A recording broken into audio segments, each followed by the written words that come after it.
একটু দিলটা লাগায় গুনাহগারের কথাগুলো শুনে যান। এবার জানবো আমার নবীজির মনটা খারাপ, চোখের কোনায় অশ্রু কারণ হলো নবীজির কলিজার টুকরা ছেলে সন্তানগুলো জন্মগ্রহণ করে। ইব্রাহিম মারা যায়, আবুল কাসেম মারা যায়, তাহের মারা যায়, একে একে ছেলে সন্তানগুলো যখন মারা যায়, নবীজি বাবা কথা কেন বাবা হিসাবে খারাপ লাগবে কিনা? একে একে ছেলেগুলো মারা যায়। আমার ভাইয়ের আগে বলছি একটু আওয়াজ দাও, ও হ্যাঁ ঠিক ঠিক সুবহানাল্লাহ আলহামদুলিল্লাহ একটু জোরে বলেন। সবাই এতগুলো মানুষ যদি কথা না বলেন খারাপ লাগে না? একটু বলবেন, ঠিক আছে? নবীজি বাবা হিসাবে বলেন তো খারাপ লাগে কি না? ভালো করে কথা করে বোঝার চেষ্টা করবেন বাজার। এমনি তো সন্তান তিনি হারিয়ে ফেলেছেন, আবার নবীজির কাছের চাচা নাম হলো আবু লাহাব, ডেকে বলে ভাতিজা তোমার বংশে বাতি চালানোর কেউ থাকলো না, তুমি একটা লেজ কাটা, তুমি একটা নির্বংশ। জোরে কন্যা নাউজুবিল্লাহ, আরো জোরে বলেন নাউজুবিল্লাহ। একে তো নবীজির সন্তান হারানোর ব্যথা, অন্যদিকে কাছের মানুষের সমালোচনা, হৃদয়টা ক্ষত বিক্ষত হয়ে যায়। আপনি তো বলেন এ মুসলমান আল্লাহর গোলাম, আল্লাহ না করুক আল্লাহ না করুক আপনার আমার সন্তান যদি মারা যায়, কথা কয় না, আপনার আমার সন্তান যদি মারা যায়, আল্লাহ না করুক কাছের চাচা আত্মীয় স্বজনদের উচিত বিপদের দিনে সান্ত্বনা দেওয়া। বাবা তুমি ধৈর্য ধারণ করো, সবর করো, মন খারাপ করো না। আল্লাহ সন্তান দিয়েছে, আল্লাহ নিয়েছে, তুমি ধৈর্য ধারণ করো। আল্লাহ চাইলে তোমাদের ঘরে আলোকিত করে আবারও সন্তান আল্লাহ দেবে, তুমি সবর করো, ভেঙে পড়ো না বাবা। এরকম হয়, জীবন মৃত্যু আল্লাহর হাতে, এটা কারো হাতে নাই। এভাবে সুন্দর করে বুঝাইবে, কথা কোন ঠিক কিনা? তাহলে বিপদের দিনে কাছের মানুষদের উচিত সান্ত্বনা দেওয়া, কিন্তু নবীর চাচা আবু লাহাব সান্ত্বনা দেওয়া তো দূরের কথা, ঘি ঢালতেছে আগুনে, কি ঢালে? ঘি ঢালতেছে। নবীজির সন্তানগুলো মারা গেছে, নবীজির হৃদয়টা ক্ষত বিক্ষত, আবার এসে বলে ভাতিজা তোমার বংশীদার বাতি জ্বালানোর কেউ থাকলো না, তুমি একটা লেজ কাটা, তুমি একটা নির্বংশ। এই কথা বলে দয়ার নবীকে কষ্ট দেয়। আমার ভাইয়েরা, আমার বিশ্ব নবীর ছেলে সন্তানগুলো কেন মারা গেল ভালো করে বোঝার চেষ্টা করবেন। একটা ছেলের সন্তান কেন জীবিত থাকলেন না? আল্লাহ দুনিয়াতে আল্লাহ অনেক নবী পাঠাইছেন, নবীর ছেলেও নবী হয়েছেন। আমার ভাইরা অনেক ঘটনা আমরা জানি, নবীর ছেলেগুলো যৌবন পর্যন্ত জীবিত ছিল, কিন্তু বিশ্ব নবীর একটা ছেলে সন্তানও কেন যৌবন পর্যন্ত জীবিত থাকলেন না? প্রত্যেকটা ছেলে সন্তান কেন শিশুকালে বিদায় নিয়ে গেল? নবীজির ছেলে সন্তানগুলো শিশুকালে বিদায় নেওয়ার পিছনে কারণ আছে তিনটি। কয়টি? আরো বলে বলেন। নবীর উম্মত হিসাবে জানতে মনে চায় না কি কি তিনটি কারণে নবীজির ছেলে সন্তানগুলো আল্লাহ শিশুকালে নিয়ে নিলেন, একটা ছেলেও জীবিত থাকলো না? জানতে মনে চায় না? কারা কারা শুনবেন একটু হাত তুলে তো দেখি। লিল্লাহে তাকবীর, লিল্লাহে তাকবীর। হাত নামান, হাত নামান। তিনটি কারণ যদি আমি এখনই আলোচনা শুরু করি তাহলে 3 নাম্বার আয়াতের ওয়াজ করা লাগবে। আমি কি 1 নাম্বার আয়াত বাদে 3 নাম্বারে যাব নাকি আস্তে আস্তে যাব? বিরক্ত হবেন না তো? কি সেই তিনটি কারণ? নবীর উম্মত হিসাবে নবীর সম্মান মর্যাদা জানা দরকার। এক জায়গায় ওয়াজ করলাম, বলেন ভাই আমার নবীর নাম কি? বলে আব্দুল কাদের জিলানী। পীর সাহেবের নাম মুখস্থ আছে, কিন্তু আমার দয়ার নবীর নামটা ভুলে গেছে। আছে না নাই? এ সিরাজগঞ্জের মুসলমান, নবীজির ছেলে সন্তানগুলো কেন শিশুকালে বিদায় নিয়ে গেল? আল্লাহ কেন তাদেরকে শিশুকালে নিলেন? এর পিছনে কারণ আছে তিনটি, আমি আস্তে আস্তে বলবো। তাহলে একদিকে সন্তান হারানোর ব্যথা, কাফেরদের সমালোচনা, নবীজির মনটা খারাপ, চোখের কোনায় অশ্রু ধরে। আবার অন্যদিকে যারা ইসলাম ধর্ম গ্রহণ করে কাফের বেঈমান তাদেরকে ধরে জানি নির্যাতন চালায়, জুলুম চালায়, কষ্ট দেয়, ইমানদারদেরকে কষ্ট দেওয়া হয়। আমার ভাইয়েরা হৃদয়ের কান পেতে কথাগুলো শুনে যান। যে কথা বলতে চাচ্ছিলাম, নবীজি যখন কালেমার দাওয়াতে ইসলামের প্রচার প্রসার করে, হযরত বেলাল যখন জানতে পারলেন নবীজি দারুল আরকামে বসা, রাত্রি বেলা হযরত বিশ্ব নবীর দরবারে হাজির হয়ে গেল। নবীজির চেহারা মোবারকের দিকে তাকাইয়া হযরত বেলাল ডেকে বলে, নবী গো, আপনার চাইতে সুন্দর মানুষ আমি জীবনে কোনোদিন দেখি নাই। বলুন সুবহানাল্লাহ। আমার নবী কতটা সুন্দর জানেন? হযরতে জাবের রাদিয়াল্লাহু তাআলা আনহু বলেন, পূর্ণিমার রাত আমি রাসূলের বাড়িতে গেলাম, সেদিন তাকায় দেখি চাঁদ উদয় হয়েছে দুইটা, একটা চাঁদ আসমানে আর একটা চাঁদ জমিনে। আমি আসমানের চাঁদের দিকে একবার তাকাই, জমিনের চাঁদের দিকে আরেকবার তাকাই, বারবার মিলানোর চেষ্টা করি কোনটা সুন্দর। হযরতে জাবের রাদিয়াল্লাহু তাআলা আনহু বলেন, ওই আসমানের পূর্ণিমার চাঁদের চাইতেও বিশ্ব নবীকে আমার কাছে বেশি সুন্দর মনে হয়। আপনার আমার নবী কতটা সুন্দর জানেন? আম্মা জান আয়েশা দেখে বলেন, যারা ইউসুফ নবীর চেহারার দিকে তাকাইয়া আপেল কাটতে গিয়ে, লেবু কাটতে গিয়ে আঙ্গুল কেটে ফেলে দিয়েছে, ওরা যদি একবার যারা ইউসুফ নবীর চেহারার দিকে তাকাইয়া আপেল কাঠ থেকে আঙ্গুল কেটে ফেলে দিয়েছে, লেবু কাঠ থেকে আঙ্গুল কেটে ফেলে দিয়েছে, ওরা যদি বিশ্ব নবীর চেহারা মোবারকের দিকে একবার তাকাইতো, আঙ্গুল কাটতে কাটতে হাত কাটতে কাটতে কখন যে নিজের কলিজা কেটে দুফাক করে দিত, মৌতের জন্য টের পাইতো না। আপনার আমার নবী এতটাই সুন্দর। আম্মাজান আয়েশাও বলেন, ও দুনিয়ার মানুষ, তোমাদের সূর্য আছে, আমি আয়েশার সূর্য আছে।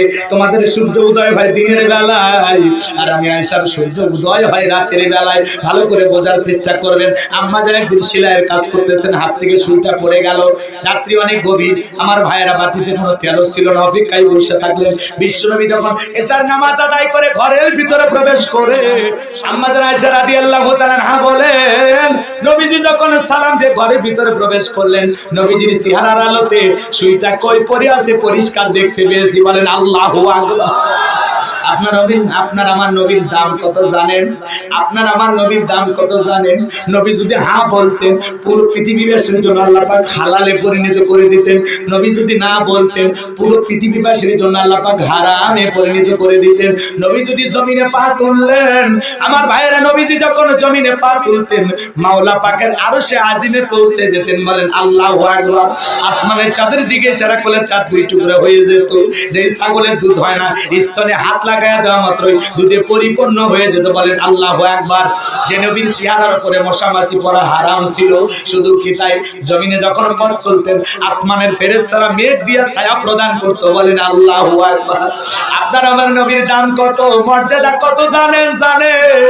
হে উল্লাপাড়ার মুসলমান, ভালো করে কথাগুলো শুনে যান। মক্কানগরে একজন মহিলা, তার স্বামী মারা গেল 3টা সন্তান রেখে। বড় ছেলেটা কয়েকদিন অতিবাহিত হয়ে যাওয়ার পরে বলে, মা, এতিমের দরদ, এতিম সারা দুনিয়ার কেউ বুঝবে না। মা গো মা, চলো না এতিম নবীর দরবারে যাই। বেঈমান হয়ে মরার চাইতে মা ঈমান গ্রহণ করে মরা ভালো। এই কথা যখন বললেন, ঠিক আছে বাবা চলো। 3টা সন্তান নিয়ে বিশ্ব নবীর দরবারে হাজির হয়ে গেল। 2টা ভাই যখন নবীজির চেহারা মোবারকের দিকে তাকাইছে, বড় ভাই দেখে বলে, ছোট ভাই, এ কেমন মানুষের চেহারার দিকে তাকাইলাম, যার চেহারার দিকে তাকাই আমার ক্ষুধা নিবারণ হয়ে গেছে। ছোট ভাই দেখে বলে, বড় ভাই, আমি তো একই কথা আপনাকে বলতে চাচ্ছিলাম। এ কেমন মানুষের চেহারার দিকে তাকাইলাম, যার দিকে এক নজর তাকাইয়া আমার কাছে মনে হয় আমার ক্ষুধা নিবারণ হয়ে গেছে। বলেন আল্লাহু আকবার। যে নবীর চেহারার দিকে তাকাইলে পেটের ক্ষুধার কথা মানুষ বলে যেত। আল্লাহু আকবার। সেই নবীর কাছে হযরতে বেলাল ডেকে বলে, নবী গো, আপনি কালেমার দাওয়াত দেন, ইসলামের প্রচার প্রসার করুন, আপনি আমারে কালেমা পড়ে মুসলমান বানায়া দেন। বিশ্ব নবী পড়া দিলেন, লা ইলাহা ইল্লাল্লাহু মুহাম্মাদুর রাসূলুল্লাহ সাল্লাল্লাহু আলাইহি সাল্লাম। আমার ভাইরা, বিশ্ব নবীর হাতে যখন হযরত বেলাল কালেমা পড়ে মুসলমান হয়ে গেল, নবী ডেকে বলে, বেলাল রে, ইসলামের অবস্থা কোনো ভালো না, কালেমা পড়েছে কথা প্রকাশ করা যাবে না। ইসলামের অবস্থা কি সব সময় ভালো থাকে? কথা মানে ভালো থাকে? গভীর মনোযোগ দিয়ে কথাগুলো শুনে যান বাজান গো আমার। আজও পৃথিবীর দিকে তাকা দেখেন, तमाम পৃথিবীর জালেমদের টার্গেট ইসলাম আর মুসলমান। ফিলিস্তিনের দিকে তাকায় দেখেন, আজও মুসলমানের রক্ত নিয়ে জালেমেরা খেলা করে। পবিত্র ঘর বাইতুল মুকাদ্দাস ওই জালেমেরা দখল করে রেখেছে। কথা কয় রাখে।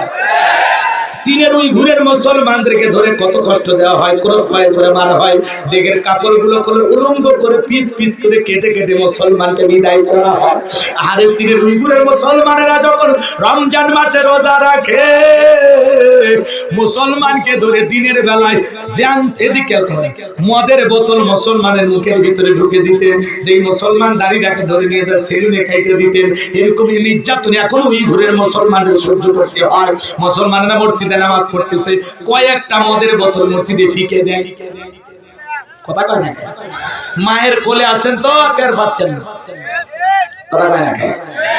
ইসলাম মানতে যে মাঝে মাঝে কত জুলুম অত্যাচার সহ্য করা লাগে, যারা খাঁটি কালেমার পথে আছে তারা টের পায়। আপনি আমি টের পাবো না তো? শোনেন শোনেন ভাইরা আমার, আজ মিশরের মুসলমানেরা মার খায়, কাশ্মীরে মুসলমান মার খায়, গরুর গোশত খাওয়ার অপরাধে ভারতে মুসলমানেরা মার খায়। কথা কয় না? तमाम পৃথিবীর জালেমদের টার্গেট ইসলাম আর মুসলমান। আজও तमाम পৃথিবীর জালেমেরা মুসলমানের রক্ত নিয়ে খেলা করে, কিন্তু মনে রাখবেন জালেমদের শেষ পরিণতি পরাজয়, আর ইমানদারদের শেষ পরিণতি হলো বিজয়। কিন্তু সেই বিজয় আসবে রক্ত আর ঘামের বিনিময়। কথা কয় না কেন? এই গাছ গছালি বাঁচাইতে গেলে গাছের গোড়ায় পানি ঢালতে হয়, আর ইসলাম নামক গাছটাকে জিন্দা রাখতে হলে শহীদের রক্ত ঢালতে হয়। ইসলামের বিজয় অতই সহজ, কষ্ট করা লাগবে। রাগ করতেছেন? বেলাল ডেকে বলে, নবী গো, আমার জীবনের কোনো দাম নাই।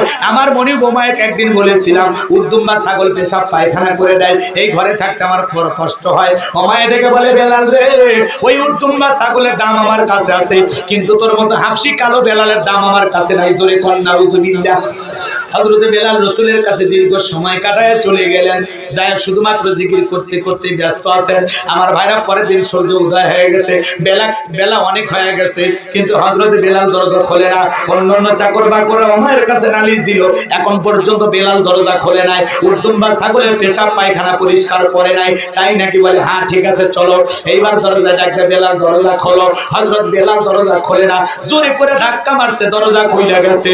ওমায়া তাকায় দেখে যেই রাত্রিতে হযরতে বেলাল কালেমা পড়ে মুসলমান হয়েছে, ওই রাত্রিতে একটা উদ্দুম্বা ছাগল পর্যন্ত পেশাব পায়খানা করে নাই। বলেন আল্লাহু আকবার।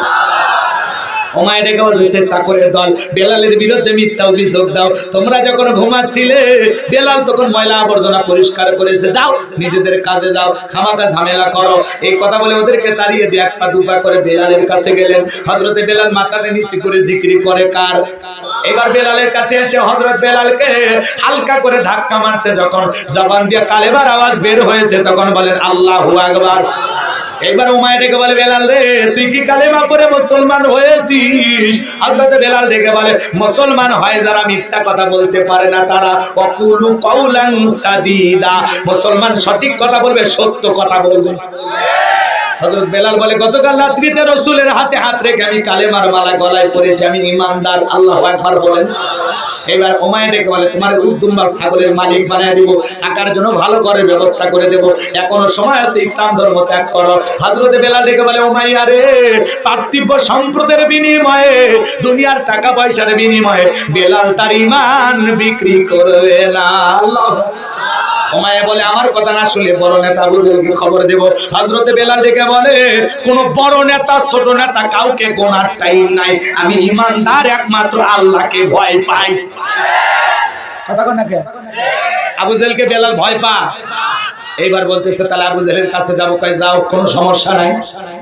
এবার আবু জেহেলকে যা বলা হচ্ছে, নেতা, ব্যাড নিউজ, সংবাদ খুব খারাপ। কি হয়েছে? আমার বাড়ির কিতদার বেলাল কালেমা মানে মুসলমান হয়েছে। তাই নাকি? বলে হ্যাঁ, যাও আসতেছি। আবু জেহেল নতুন নতুন মুসলমান ইমানদারকে মারার জন্য তার আলাদা বিশেষ একটা টিম ছিল, তাদের কাজই হলো মুসলমানদেরকে নির্যাতন চালানো। কথা কয় না কে? বানিয়ে কথা বলতেছি নাকি? মুসলমান মারার জন্য আবু জেহেলের কাছে একটা আলাদা টিম ছিল। আজও পৃথিবীতে আল্লাহওয়ালাদেরকে মারার জন্য, মুসলমান মারার জন্য বিশেষ টিম জালেমদের আছে না নাই? কথা বোঝেন না মনে হয় না? মুসলমান মারার জন্য আবু জেহেলের টিম ছিল।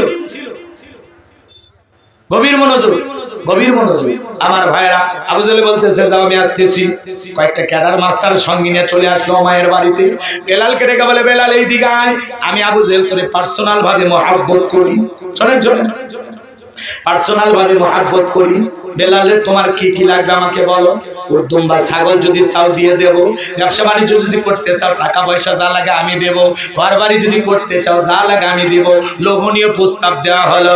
হযরত বেলাল ডেকে বলে, আবু জেহেল রে, দুনিয়ার সব সম্পদ যদি দিতে চাও, বেলাল দুনিয়ার সম্পদ ছাড়তে রাজি, ইসলামের পথ ছাড়তে রাজি নাই। আল্লাহু আকবার বলেন তো, বিলালের মতো খাঁটি ঈমান কি দুনিয়ার সম্পদ দিয়ে কেনা যায়?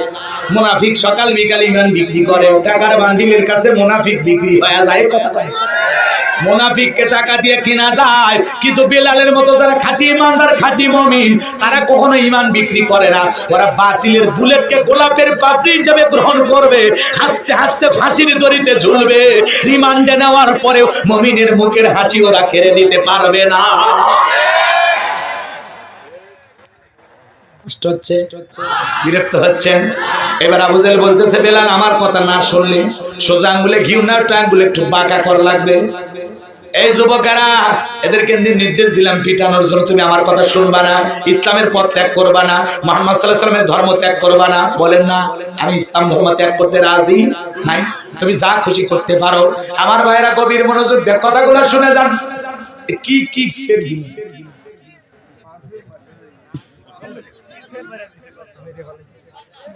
সেই বাবা এগুলো করেন না।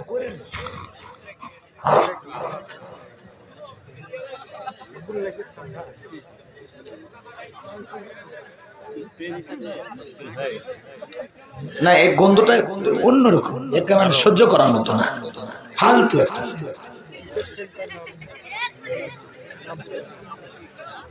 না হুট হঠাৎ করে দিবেন কেন? কেউ চাইছে মশা কামড় দেয় দেখতাম শান্তি। হ্যাঁ ওরাও খাক, ওদের হক আছে। মন খারাপ করতেছেন নাকি? পরিবেশ নষ্ট করে না, ওয়াদা ঠিক রাখেন। 12টা 10 মনে রাখেন। এখন আমি 39 মিনিট আপনাদের কাছে পাই।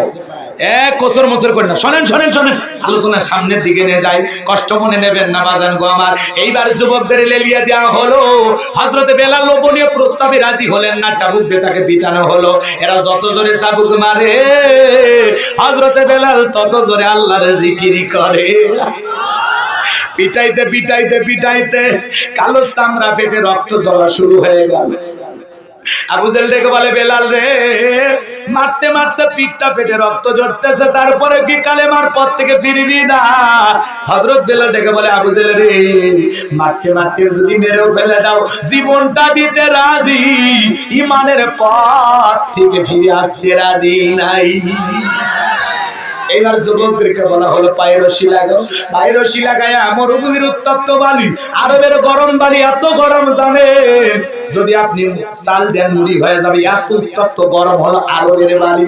সেই বালিতে শেষরায় শেষ নিয়ে ঘোরা হলো, চাবুক দিয়ে পিটা হলো। বিকেল বেলা নিয়ে এসে বলে বেলাল চাবুক দিয়ে পিটাইলাম, গরম বালিতে শেষরায় শেষরায় নিয়ে ঘুরলাম, এরপরে কি আব্দুল্লাহর বেটা মুহাম্মদ সাল্লাল্লাহু আলাইহি সাল্লামের ধর্ম ত্যাগ করবি কিনা? হযরতে বেলাল দেখে বলে আবু জেহেল রে, মারতে মারতে যদি মেরেও ফেলে দাও, নিঃশ্বাস থাকবে যতদিন বেলাল ইসলামের পথে টিকে থাকবে ততদিন বলেন আল্লাহু আকবার। কথাগুলো ভালো করে বুঝবেন বাজান গো আমার। এইবার যুবকদেরকে বলো তাড়াতাড়ি যাও, তাড়াতাড়ি করে যাও। বিশাল একটা পাথর তোমরা কয়েকজন মিলে নিয়ে এসে বেলালের বুকের উপরে চাপায়া দাও। বিশাল একটা বড় পাথর হযরতে বেলালের বুকের উপরে চাপায়া দাও। গভীর মনোযোগ দিয়ে কথাগুলো শুনবেন বাজান। ওই বড় পাথর চাপায়া দিয়া আবু জেহেল মনে করতেছে মারা যাবে, তোমরা এখন চলে যাও। আমার ভাইয়েরা হযরতে বেলালের বুকের উপরে পাথর চাপা দিয়ে কাফেররা চলে গেল। হযরতে বেলালের বুকের উপরে পাথর আল্লাহকে তবুও বলে জিকির বন্ধ, জিহ্বাটা নাড়ায় জিকির করে আল্লাহ রাসূল বলেছেন, আল্লাহ রাসূল বলেছেন যে ব্যক্তি সদা সর্বদা আল্লাহর জিকির করতে করতে জিহ্বাটা ভিজা রাখে, আল্লাহর জিকিরে জিহ্বাটা ভিজা রাখে, ওই জিকিরকারী জিহ্বাওয়ালা মানুষ জাহান্নামের আগুনে জ্বলবে না। সবসময় আল্লাহর জিকিরে যার জিহ্বাটা ভিজা থাকে ওই জিহ্বাওয়ালা মানুষ জাহান্নামের আগুনে জ্বলবে। আল্লাহু আকবার বলেন। হযরতে বেলালের উপরে এত নির্যাতন, তারপরে ঠোঁটটা নাড়ায় নাড়ায় জিকির করে কাও। আপনাকে তো কালেমার জন্য কেউ পিটায় না, নামার জন্য কেউ পিটায় না, কোরআন পড়ার জন্য কেউ পিটায় না, এরপরেও জিকিরি করতে ভালো লাগে না। দুনিয়ার অপচয় সময় নষ্ট করি, আল্লাহরে ডাকি না। কথা কয় না কেন? আল্লাহরে ডাকার সময় আছে? আপনি তো অনেক ব্যস্ত। গভীর মনোযোগ দিয়ে কথাগুলো শুনে যান বাজান। এইবার হযরতে বেলাল বুকের উপরে বিশাল পাথর, বড় কষ্ট হয়, জিহ্বা নাড়া আল্লাহর জিকির করে আর আল্লাহকে ডেকে বলে আল্লাহ তুমি তো সেই আল্লাহ ইব্রাহিমের জন্য নমরুদের আগুনকে যদি ফুলের বাগান বানায় দিতে পারো, ও আল্লাহ তুমি কি পারো না? আমি বেলালের বুকের উপরে পাথর থাকার কারণে তোমার মতো মালিকের জিকির করতে বড় কষ্ট হয়, দোয়া করতে দেরি, আসমানের মালিক আল্লাহ দোয়া কবুল করতে দেরি করে নাই। বেলালের বুকের বিশাল পাথরটাকে আল্লাহ পাক তুলার মতো নরম বানায়া দিয়েছি। আশিক রাসূল বেলাল নবীর পাগল বেলাল নবীকে কত ভালোবাসতেন জানেন? নবী যখন মক্কা নগরীতে পথ চলতেন, হযরত বেলাল একবার ডানে যায় একবার বামে যায়। নবী ডেকে বলে, বেলাল রে বুঝি না কেন ডানে বামে যাও, বারবার কি হয়েছে তোমার? হযরত বেলাল ডেকে বলে, নবী গো আপনি ইসলামের দাওয়াত দেন, প্রচার প্রসার করেন, ওই কাফির বেঈমানরা হলো আপনার শত্রু, আপনাকে টার্গেট করে যদি তীর নিক্ষেপ করে, ওই তীরটা যেন সর্বপ্রথম আমি বেলালের বুকের ভিতরে ঢোকে, আবার বাম দিকে যায়। আর মনে মনে ভাবি ওরা যদি বাম দিকে তীর নিক্ষেপ করে, ওই তীরটা যেন সর্বপ্রথম আমি বেলালের বুকের ভিতরে ঢোকে। আমি বেলাল মারা গেলে ইসলামের ক্ষতি হবে না, আপনি নবী মারা গেলে ইসলাম আর মাথা উঁচু করে সামনে দাঁড়াতে পারবে না। বলেন আল্লাহু আকবার। সেই বেলালের উপর নির্যাতন জুলুম চলতেছে। নবীজির কান পর্যন্ত যখন খবর গেল, নবী কাঁদতে কাঁদতে ডেকে বলে, আবু বকর আমার বেলালের নির্যাতন জুলুমের কথা আর আমার সহ্য হয় না, যাও যাও তুমি গোলামীর জীবন থেকে বেলালকে আজাদ করো, ওমায়ের কাছে কয়েক গুণ দাম বেশি দিয়া আমার ভাইরা গোলামীর জীবন থেকে হযরত বেলালকে আজাদ করলেন। বলেন আল্লাহু আকবার। আবু বকর কত দামি মানুষ জানেন? ইসলামের জন্য 13টা দোকান বিক্রি করে দিয়েছিলেন। বলেন সুবহানাল্লাহ। কয়টা কথা? 13টা দোকান ছিল আবু বকরের, সব বিক্রি করে দিয়েছেন ইসলামের জন্য। আর আমরা 13টা দোকান তো 26টা বানাবো। ইট চাইতে চাইতে হুজুরের দাঁত ইটের মতো শক্ত।